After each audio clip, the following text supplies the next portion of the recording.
네, 오늘 말씀은 하나님께 드리는 찬양의 중요성에 대해서 함께 말씀을 나누겠습니다. 네, 오늘 본문 말씀은 이사야 43장 21절 말씀입니다. 네, 같이 읽겠습니다. 이 백성은 내가 나를 위하여 지었나니 나를 찬송하게 하려 함이니라. 아멘. 네. 주의 백성을 지으신 목적 자체가 하나님을 찬송하도록 하기 위함이라고 이렇게 말씀을 하고 계십니다. 하나님의 자녀가 된 우리가 이제 천국에서 영원히 할 것은 하나님을 찬양하고 경배하는 것입니다. 그리고 아직 완전하지는 않지만 우리는 이 땅에서도 또 그런 삶을 이렇게 살고 있습니다. 이 찬양은 사실 이제 이렇게 예배를 드릴 때 이 순서 안에도 있고 또 교회를 모이면은 함께 찬양을 하게 되는데 중요한 것은 우리 크리스찬들은 항상 모든 순간 하나님을 항상 높이고 하나님께 영광을 돌려야 됩니다. 이제 예수님의 제자들이 예수님께 기도를 가르쳐 달라고 이렇게 했을 때 예수님께서 가르쳐 주신 기도문이 있죠. 마태복음 6장 9절에 보면은 그러므로 너희는 이렇게 기도하라 하고 하늘에 계신 우리 아버지여 이름이 거룩히 여김을 받으시오며 이렇게 말씀을 하셨습니다. 그래서 이렇게 맨 앞에 나온 게 하늘에 계신 우리 아버지여 이렇게 예수님이 가르쳐 주셨는데 사실 그때만 하더라도 또 구약시대만 하더라도 이렇게 하나님을 향해서 아버지라고 부르는 거는 거의 없었던 거예요. 그러니까 예수님께서 그 당시에는 굉장히 지금으로 치자면 약간 파격적으로 말씀을 하신 거죠. 어느 누가 하나님을 아버지라고 했겠어요. 구약에 그렇게 여러 번 나오지는 않아요. 이사야서에서 몇 번, 예레미야에서 몇 번 이렇게 나오는데 예수님께서는 우리가 기도할 때 우리는 하늘에 있는 우리 아버지께 기도를 한다. 이제 하는 것을 가르쳐 주신 것이죠. 그 다음에 이제 가르쳐 주신 것이 이름이 거룩히 여김을 받으시오며. 그러니까 모든 기도를 시작하기에 앞서서 먼저 하나님을 이렇게 높이는 것이 나옵니다. 그래서 이제 그 기도에 대한 책들을 이렇게 많이 이렇게 보면은 항상 기도를 시작할 때 찬양이 들어가 있어요. 그리고 그 외국인 목사님들 이렇게 그 예배를 인도를 하시는 걸 보면, 그러니까 우리나라도 다 마찬가지긴 하죠. 근데 굉장히 이렇게 찬양하고 경배하는 시간이 길죠. 그렇게 해서 이제 하나님은 먼저 우리가 우리의 요구를 하나님 이것도 들어주시고 저것도 해결해 주시고 이렇게 먼저 하기 전에 우리가 하나님이 나의 아버지구나 이렇게 고백을 하고 그리고 하나님을 먼저 이렇게 높이기를 원하신다는 것입니다. 그래서 성경에는 이렇게 하나님을 찬양하라는 명령이 399회나 기록이 되어 있습니다. 그래서 우리는 이제 흔히 내가 찬양을 한다 이렇게 생각을 하면은 찬송가를 부르거나 아니면은 이렇게 CCM 찬양을 이렇게 틀어놓고 내가 이렇게 같이 노래를 따라하거나 이렇게 하는 것을 찬양이라고 생각을 하는데 성경에는 이 외에도 굉장히 많은 다른 것들을 찬양이라고 이제 이야기를 하고 있습니다. 그러면 이 찬양이 왜 중요한지를 이제 한번 말씀을 나눠보겠습니다. 첫 번째는 이 찬양은 인간이 하나님의 은혜를 기리며 할 수 있는 가장 최선의 일이기 때문입니다. 우리가 하나님께 대한 감사와 또 예수님을 통해서 구원해 주신 그 모든 은혜에 대해서 하나님을 이렇게 감사하고 하나님께 그 영광을 돌릴 때 가장 최선의 일이 바로 찬양이라는 것이죠. 그래서 우리는 뭔가 너무 감사하면은 그분한테 가서 막 선물도 주고 싶고 또 막 이렇게 하고 싶잖아요. 많이 막 섬기고 싶고 그 사람에게 잘해주고 싶고 이렇게 하는데 이 찬양의 의미를 가장 쉽게 표현을 하자면은 이제 칭찬이라고 생각을 하시면 돼요. 칭찬. 그래서 우리가 하나님을 칭찬한다 이렇게 하면 약간 건방진 것 같은데 그 찬양 자체의 그 의미가 이제 하나님께 칭찬과 존경을 드리다, 영광을 드리다, 이런 의미가 있습니다. 그래서 이 찬양을 우리가 한다는 것은 그냥 노래를 하는 것, 아니면은 그냥 예배 순서 있으니까 그냥 의뢰하는 것, 이렇게 생각하기보다도 내가 하나님께 나와서 나에게 내려주신 그 모든 은혜들에 대해서 내가 하나님께 할 수 있는 최선의 일을 한다. 이제 이것이 바로 이 찬양이라고 말할 수 있습니다. 그래서 아까 이제 본문에서 읽었지만 이 백성은 내가 나를 위하여 지었나니 나를 찬송하게 하려 함이라고 했습니다. 그래서 하나님은 처음에 이제 아담과 하와를 지으시고 주의 백성들을 이렇게 세 세대로 이렇게 세우신 이유가 하나님을 찬양하게 하기 위해서. 그래서 이것이 인간의 존재 이유입니다. 그리고 이제 이 두 번째 찬양이 왜 중요하냐면 이 찬양은 나에게 있어서 하나님은 어떤 분인가 하는 것을 우리가 고백하는 것입니다. 그런데 이것이 굉장히 개인적인 활동이에요. 그러니까 이제 찬양을 할 때는 교회가 다 같이 막 악기 연주에다가 맞춰가지고 다 함께 이렇게 찬양을 하기는 하지만 사실 그 가운데에서도 찬양을 하지 않고 있거나 아니면 마음속으로 다른 생각을 하고 있거나, 그래서 내가 그 찬양하는 회중 가운데 있다고 해서 내가 하나님을 찬양하는 것은 아니라는 것입니다. 그거를 이제 다른 걸로 표현을 하자면, 내가 뭐 악기가 없고, 목소리가 좋지 않고, 또 내가 뭐 음치고 박치고, 이렇게 하더라도 내가 마음을 다해서 하나님을 찬양한다면은 그 자리가 어떠한 자리든, 그리고 내가 어떠한 모양으로 나왔든지 간에 하나님은 그 찬양의 고백을 받으신다는 것입니다. 그래서 우리가 예수님을 구주로 영접을 하는 것도 남이 대신해 줄 수가 없죠. 회개를 하는 것도 남이 대신해 줄 수가 없습니다. 그리고 또 예배를 드리는 것도 순전히 하나님과 우리와의 1대1의 관계이죠. 그것처럼 이 찬양도 사실 하나님과 나와의 1대1의 관계입니다. 그래서 다른 모든 사람들이 다 찬양을 할 때 내가 찬양을 하지 않는다면 이제 저희들은 그냥 단순한 참여자로 이렇게 남고 말겠죠. 그래서 우리는 이 예배와 또 찬양을 드리는 이 자리가 하나님의 임재와 은혜의 자리임을 알고 구경하는 사람이 되거나 아니면 평가하는 사람이 된다든지 이런 자리에 있지 않고 하나님을 전심으로 높이고 찬양하는 그런 사람이 되어야 됩니다. 그리고 세 번째, 이제 이 찬양이 어떻게 그런 표현이 되는지 한번 살펴보면은 성경에서 맨 처음에 이제 찬양이 나온 거는 욥기에 있습니다. 욥기 38장 7절에 그때의 새벽별들이 기뻐 노래하며 하나님의 아들들이 다 기뻐 소리를 질렀느니라. 이것은 이제 천지 창조의 때예요. 그래서 천지를 다 창조하시고 나서 사실 하나님도 보시기에 좋았다 이렇게 말씀을 하셨는데 이 천사들이 다 같이 이렇게 이 하나님의 위대한 그 역사하심을 보면서 다 같이 찬양하고 소리를 질렀던 거예요.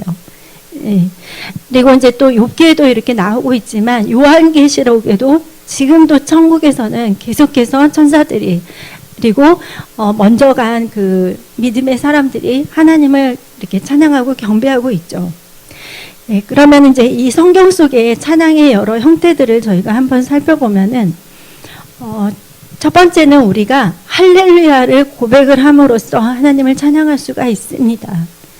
그러니까 이제 우리는 항상 노래를 해야 돼. 찬양은 노래를 해야 돼. 곡조 있는 기도니까 노래를 해야 돼. 이렇게 이제 생각을 하는데 우리가 그냥 할렐루야 하나님을 찬양합니다. 송축합니다. 이렇게 입술에 고백을 하는 것도 사실 하나님을 높여드리는 것, 찬양을 하는 것이죠.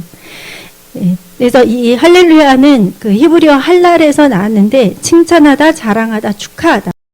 그래서 여기에 이제 여호와를 뜻하는 야가 합쳐져서 이제 할렐루야가 됐는데, 그래서 우리가 할렐루야 이렇게 고백을 하는 것은 하나님을 칭찬하고 자랑하고 또 하나님을 축하하다 이런 고백이 있는 것입니다. 시편 84편 4절에 보면은 주의 집에 사는 자들은 복이 있나니 그들이 항상 주를 찬송하리이다. 예, 여기서의 이제 찬송이 바로 할랄이에요. 예. 그래서 여러분, 저도 어떨 때는 이렇게 너무 기분이 좋고 뭔가 이렇게 그럴 때 이제 저절로 찬양이 나오죠. 그리고 또 좋아하는 찬양을 이렇게 들으면은 저도 이제 막 이렇게 마음이 좋아져서 같이 찬양을 하게 되는데, 또 어떨 때는 굉장히 마음이 힘들고 어려울 때가 있어요. 기도도 조차도 이 입술에서 안 떨어질 만큼 이렇게 좀 힘들 때도 사실 있거든요. 근데 그때야말로 바로 우리가 하나님께 할렐루야 하고, 이 상황에서도 지금 이와 같은 때에도 내가 하나님을 찬양합니다, 이렇게 고백을 할 때입니다. 그러니까 그럴 때는 여러분, 내가 멋진 찬양을 하나 불러야 되겠다, 이렇게 작정하기보다는 그냥 할렐루야, 하나님을 찬양합니다, 내 마음을 다해서. 내 지금 상황과 형편이 이렇지만 하나님, 그래도 저는 하나님을 찬양합니다, 이렇게 고백을 하시는 거예요. 예. 두 번째는 손을 높이 드는 것입니다. 그래서 그 이브리어 야다가 두 손을 높이 들고 하나님께 경배하다는 의미가 있어요. 근데 이거가 정확하게 나타난 말씀이 있는데 창세기 29장 35절입니다. 그래서 그가 또 임신하여 아들을 낳고 이르되 내가 이제는 여호와를 찬송하리로다. 이 찬송이 바로 야다예요. 그리고 하고 이로 말미암아 그가 그의 이름을 유다라 하였고, 이 유다가 바로 히브리어 야다예요. 예, 그래서 그리고 그의 출산이 멈췄더라.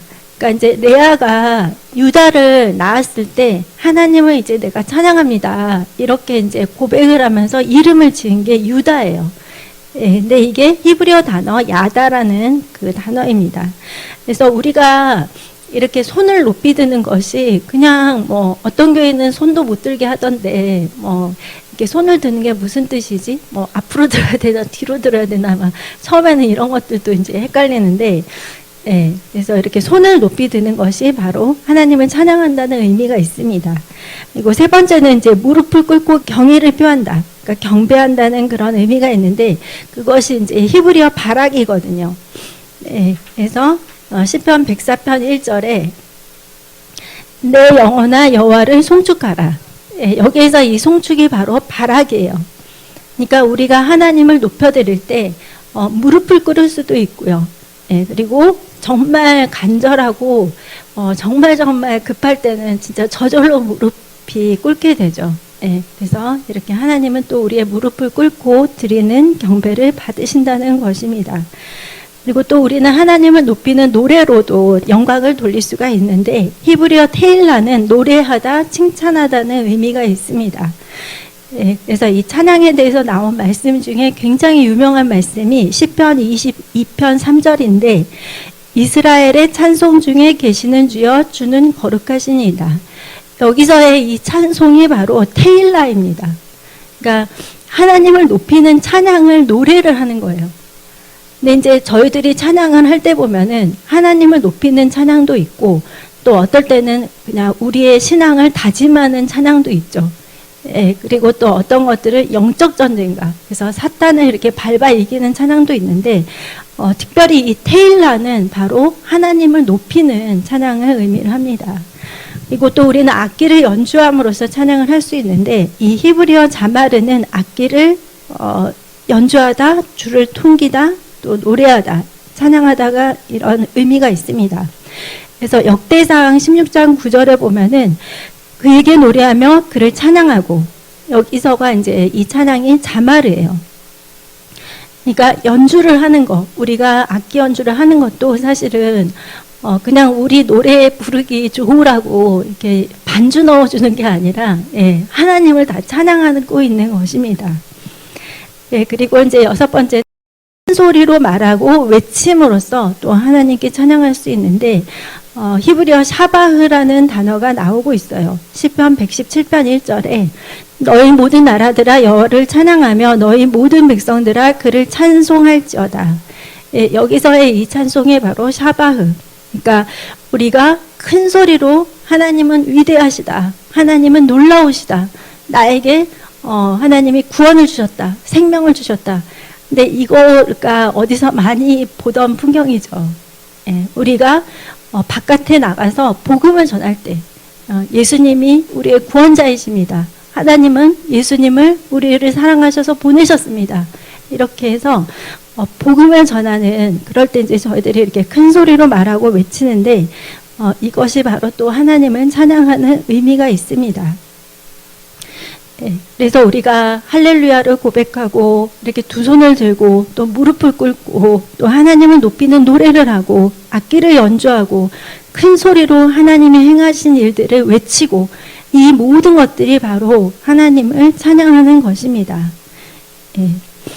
그러면 우리가 하나님이 기뻐 받으시는 찬양을 하려면 어떻게 해야 될까? 첫 번째는 마음과 정성을 다하여서 하나님을 찬양해야 합니다. 시편 51편 6절에 보소서 주께서는 중심이 진실함을 원하시오니 내게 지혜를 은밀히 가르치시리이다. 이것이 이제 다윗이 고백했던 말인데 하나님이 다윗의 중심을 보신다는 것을 알았어요. 그래서 다윗은 항상 좋을 때도 정말 힘들 때에도 항상 한결같이 하나님을 찬양하고 경배를 했는데 다윗의 마음이 항상 이렇게 진실했다는 것이죠. 그래서 사람들은 겉모습을 보지만 하나님은 우리 중심을 보시기 때문에 우리가 단 한마디의 말로 하나님을 찬양한다 하더라도 내 마음을 다해서 하나님을 높이는 것이 굉장히 중요합니다. 그래서 어떨 때 보면은 우리가 매주 같은 장소, 맨날 봤던 사람들, 똑같은 찬양단, 그리고 또 우리는 항상 똑같은 목사님 이렇게 생각할 수 있는데 그 모든 것들을 초월하셔야 돼요, 여러분. 그날만큼 내가 그날에 드릴 수 있는 찬양은 그날이 지나면 못 드리는 거예요. 2024년에 1월 7일 날 우리가 1부 예배를 드리고 2부 예배, 3부 예배를 드리는데 이 예배 시간이 지나가게 되면 이제 영원히 그 시간은 오지 않는 것이죠. 그래서 우리는 내가 서 있는 곳이 하나님의 보좌 앞에서 찬양과 경배 드린다는 것을 알아야 되고, 그래서 이제 온 마음과 정성을 다해서 하나님께 드려야 되고, 그리고 중요한 것은 찬양의 가사의 의미를 잘 생각하면서 하나님께 영광을 돌려야 합니다. 그리고 또 중요한 것이 주위의 환경과 생각을 통해서 들어오는 방해를 이기셔야 돼요. 찬양할 때, 또 예배 드릴 때, 말씀 드릴 때 엄청난 방해들이 있어요. 집중하지 못하게 하고 다른 생각하게 하고, 그래서 우리는 이런 환경들도 사실 초월을 해야 됩니다. 그리고 또 중요한 거는 찬양 받으실 주인공이 하나님임을 알고 하나님께 모든 영광을 돌려야 됩니다. 그러니까 내가 스포트라이트를 받거나 내가 높아지는 것이 아니라 하나님께서 영광을 받으셔야 됩니다. 다윗이 목동이었죠, 목동. 근데 이제 저희들이 어떨 때 생각해 보면은 되게 낭만적이겠다. 이 푸른 초장에서 이렇게 양들을 돌보면서 그늘에서 낮잠도 자고 도시락도 먹고 과일도 따먹고 이렇게 해서 되게 낭만적으로 생각을 하는데 이스라엘을 여러분 잘 아시지만 한낮에는 너무 덥고 또 밤에는 되게 춥죠. 그리고 또 이 양떼들을 노리는 굉장히 많은 곰과 사자와 또 전갈도 있고 굉장히 위험한 환경 속에서 이제 다윗은 이 양을 쳤습니다. 그리고 이제 다윗이 특기가 하프를 연주하는 거였어요. 근데 여러분 생각을 해보시면 그냥 어떤 시골 마을에 있는 10대 초반의 소년이 이제 양을 돌보면서 하프를 끼면서 어떨 땐 찬양도 하고 또 어떨 때는 기도도 막 하고, 근데 이 모습이 그 당시에 사울 왕이었던 왕에게까지 알려지게 돼요. 그래서 사무엘상 16장 18절을 먼저 보겠습니다. 18절에 보니까 소년 중 한 사람이 대답하여 이르되 내가 베들레헴 사람 이새의 아들을 본즉 수금을 탈 줄 알고 용기와 무용과 구변이 있는 준수한 자라. 여호와께서 그와 함께 계시더이다 하더라. 다윗이 단지 양을 치면서 하프를 끼면서 하나님을 찬양을 했지만 이 다윗에 대한 소문이 왕의 귀에까지 들려갔죠. 그래서 어떻게 그 다윗을 소개하는 사람이 말을 했냐면, 이 사람은 수금을 잘 탈 줄 알고 용기와 무용과 구변이 있는 준수한 자인데 여호와께서 그와 함께 계시더이다. 이렇게 다윗을 소개를 합니다. 그러니까 왜 이렇게 다윗을 소개를 했냐면, 다윗이 하나님의 임재 속에 항상 있었으니까 그것을 주위에 있는 사람들도 다 알았던 거예요. 그리고 그거를 알았던 사람들이 이제 왕에게까지 이야기를 한 거죠. 그래서 사울왕이 악신이 들려가지고 고통을 받을 때 이 다윗을 불러다가 하프를 켜고 찬양을 하게 했어요. 그런데 너무 감사하게 다윗이 찬양을 할 때 악신이 이제 떠나가게 되었죠. 예. 그리고 이제 우리가 또 하나님이 기뻐 받으시는 찬양을 하려면 두 번째는 우리는 찬양을 통해서 하나님의 보좌 앞에 나아가고 있음을 알아야 됩니다. 네, 굉장히 중요한 말씀인데요. 시편 100편 4절입니다. 네, 감사함으로 그의 문에 들어가며 찬송함으로 그의 궁정에 들어가서 그에게 감사하며 그의 이름을 송축할지어다. 네, 그 문으로 들어가는 것이 두 개가 나오고 있어요. 감사함으로 그 문에 들어가고 찬송함으로 그의 궁정에 들어가는 거예요. 그래서 우리가 하나님의 임재 속에 들어가는 방법은 감사함으로, 그리고 또 하나님을 찬양함으로 하나님의 임재 안에 들어갈 수가 있습니다. 네, 그래서 우리는 이 찬양을 할 때 그냥 예배 시작하기 전에 그냥 노래 하나보다 이렇게 생각을 해서는 안 됩니다. 네, 이것은 뭐 형식적인 것도 아니고요. 이미 하나님을 찬양하는 것이 시작이 될 때 우리는 하나님의 보좌 앞으로 이렇게 한 걸음씩 나아가고 있는 것입니다. 그래서 우리가 예배를 시작할 때 찬양을 이렇게 드리면은 이미 그것이 하나님께 예배로 이렇게 받아지고 있는 것입니다. 네, 그래서 사탄은 하나님께 드리는 찬양과 예배를 가장 싫어하고 이것이 항상 실패하게 만드는 여러 가지 공격들을 합니다. 네, 여러 가지가 있죠. 뭐 찬양과 그 예배 시간에 딴 생각을 하게 한다든지, 아니면 유튜브로 예배를 드릴 때 찬양만 딱 건너뛰고 말씀만 이렇게 듣게 한다든지, 아니면 졸거나 딴 생각 또 목사님의 말씀에 집중하지 못하게 한다든지, 그리고 찬양을 드린다기보다도 이제 환경에 자꾸 눈을 돌린다든지 이렇게 해서 하나님께 나아가는 것을 방해를 합니다.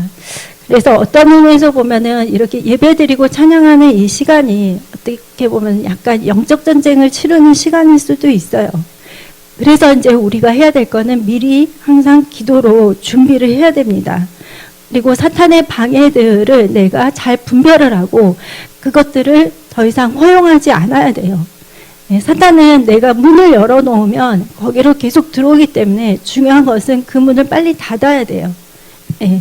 그래서 예배에 성전의 뜰만 밟고 가는 사람들이 아니라 그 보좌 앞 지성소까지 나아가서 하나님을 반드시 만나고 그렇게 하고 돌아가는 예배자가 되어야 됩니다. 그래서 여러분 오늘부터 매일매일 하나님을 높이고 찬양 드리기를 실천해 보십시오. 그러니까 아침에 일어날 때에도 여러분 그냥 제일 쉬운 것부터 시작을 하시는 거예요. 그러니까 아침에 딱 깰 때 일어나기 싫다, 피곤하다, 이제 이거보다도 그냥 먼저 할렐루야 이렇게 딱 고백을 하고 하나님 오늘도 하나님께 감사합니다, 찬양합니다. 그냥 한두 마디잖아요. 근데 이것을 우리가 한번 실천을 해보면 그 하루가 정말 달라지실 거예요. 그리고 생각날 때마다 계속해서 하나님을 찬양합니다. 내 마음을 다하여서 하나님을 높여드립니다. 이거를 계속 고백을 하세요. 그리고 또 하루를 마칠 때도 그렇게 하시고, 어떨 때는 그러기 위해서는 우리는 또 의지를 사용해야 됩니다.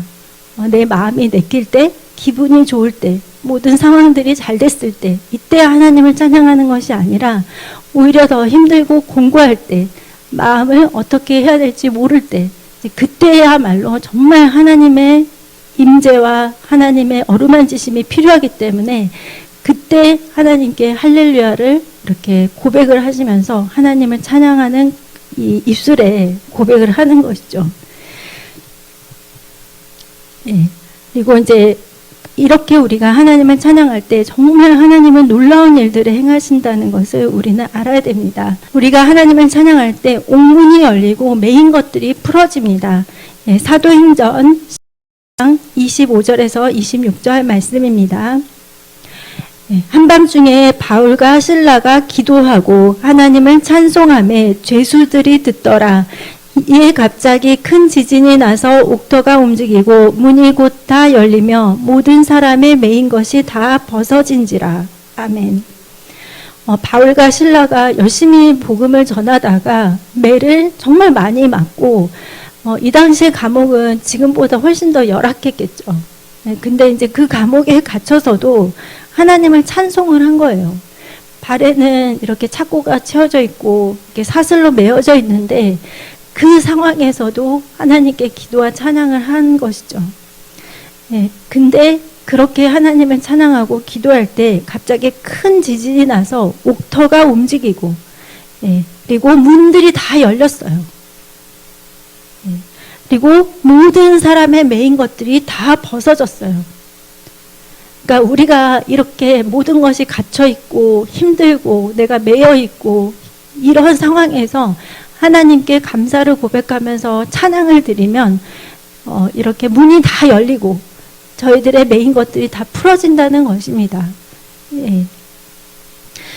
그리고 우리가 하나님을 찬양할 때 흑암의 세력으로부터 자유케 되고 하나님은 또 복병을 두셔서 영적 전쟁에서 승리하게 하십니다. 예, 역대하 20장 21절에서 22절 말씀입니다. 백성과 더불어 의논하고 노래하는 자들을 택하여 거룩한 예복을 입히고 군대 앞에서 행진하며 여호와를 찬송하여 이르기를 여호와께 감사하세 그의 인자하심이 영원하도다 하게 하였더니 그 노래와 찬송이 시작될 때에 여호와께서 복병을 두어 유다를 치러 온 암몬 자손과 모압과 세이산 주민들을 치게 하심으로 그들이 패하였으니 아멘.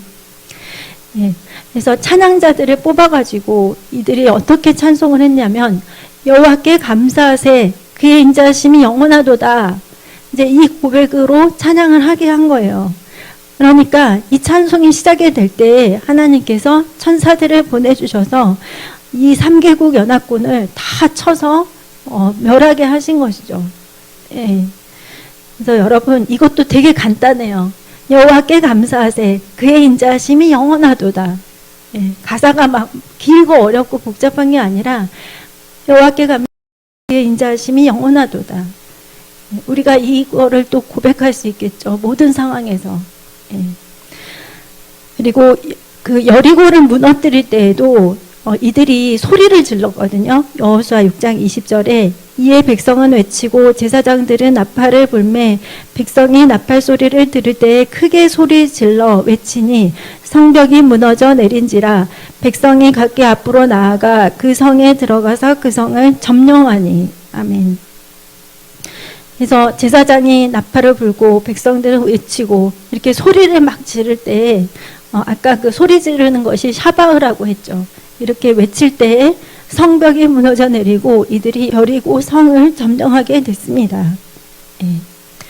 그리고 이제 마지막으로 이 찬양과 경배를 드릴 때 예언의 기름 부음 그리고 대언의 기름 부음이 임합니다. 열왕기하 3장 15절에 이제 내게로 검은고 탈 자를 불러오소서 하니라.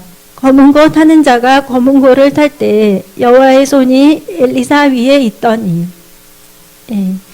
그래서 이 검은고를 탈 때 하나님의 예언의 기름 부음이 강력하게 임해가지고 이 엘리사가 이제 예언을 이제 한 모습이 그 뒤에 나오고 있습니다. 예. 그래서 여러분 찬양은 하나님이 나에게 어떤 분이신가를 우리가 마음을 다해서 고백하는 것입니다. 예, 그래서 하나님을 나의 구세주로 또 만왕의 왕으로 만유의 주로 인정하면서 선포하는 것이 바로 찬양입니다. 그래서 여러분은 호흡이 있는 동안 항상 하나님을 찬양하는 여러분이 다 되십시오. 예, 그리고 내가 찬양곡을 저는 잘 모르는데요. 노래를 잘 못하는데요. 다 괜찮습니다. 그냥 할렐루야. 이 의미 안에 하나님을 찬양합니다가 다 들어가 있거든요. 예. 그래서 저희 할렐루야 찬양도 있잖아요. 가사가 할렐루야밖에 없어요.